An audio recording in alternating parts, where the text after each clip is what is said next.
Ever since I was little, my mom would always tell me stories of her time growing up in Toronto and traveling all around Canada with her family.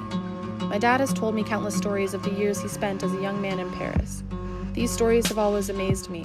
I have always thought of myself as someone who has never been afraid of adventure and was not afraid of venturing out of their comfort zone.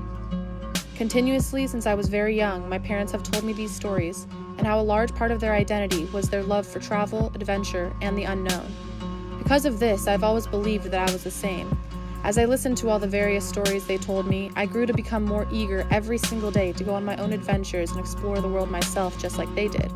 So, when I found out that I had gotten accepted into an amazing program where I can travel abroad for my first semester of college, I immediately knew it was the right choice for me. It was so unusual. Barely any college freshmen get the chance to do this, and I was drawn to that.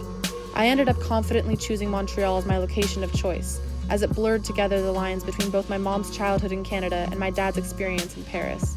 I was so excited that I was going to embark on an experience that would help me learn more about their identities. Little did I know, I was on the search for my own.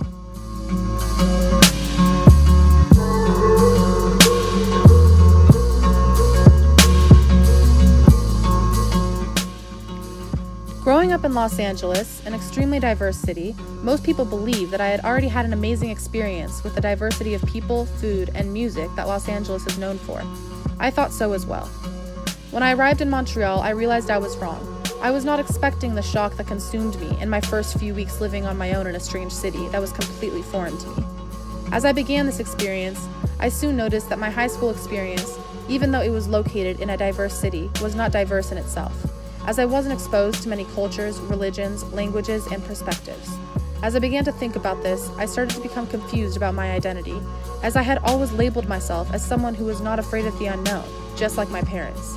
The weather is drastically different than sunny Los Angeles, the city itself is extremely multicultural, and the people in the program with me come from all over the world, speak a multitude of different languages, have various perspectives, and each identify in their own unique way. This was something I had never before experienced. As the weeks went by, I struggled to immerse myself into my new Northeastern community, as being in a community so diverse was an outright new experience for me. My head felt clouded, I felt out of place, and I didn't feel like I belonged. In the first couple of weeks in this program, I found it very difficult to adjust. I kept thinking about my identity, my parents' identity, and who I wanted to be. I thought to myself, this is something I have always wanted. Why am I so scared and reluctant? These thoughts ended up motivating me to really become a part of the program I had been so eager and excited to be in. I thought to myself that this is normal. Everyone is experiencing some form of shock, and everyone is trying to search for their own identities. With this in mind, I began to search for mine. I began to talk to McGill students from all around the world in my classes, and I befriended many of my fellow Northeastern students in the program. I wanted to learn more about everyone. I was extremely curious. This curiosity is what brought me to where I am today. I have met the most amazing people through this experience, people from all over the world, of all religions, who spoke many different languages. When I began to see the light in what I thought was a dark tunnel, a scary experience turned into an unforgettable and exciting one. Happy birthday, dear Sarah. Happy birthday to you.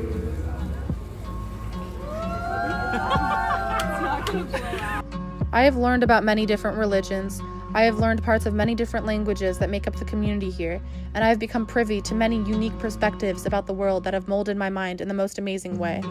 This didn't only start and end with the McGill community and the Northeastern community I was exposed to. With my work in the Montreal General Hospital as a coffee distributor to patients, I have been told so many stories from patients from various generations that have enriched my thoughts and opened my mind to a new global perspective I had always wished I could acquire.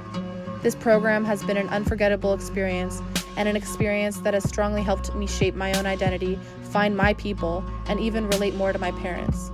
In the beginning, I never thought there would be light at the end of the tunnel that consumed me, but I have emerged from this program a better and wiser person, and I wouldn't take it back for the world.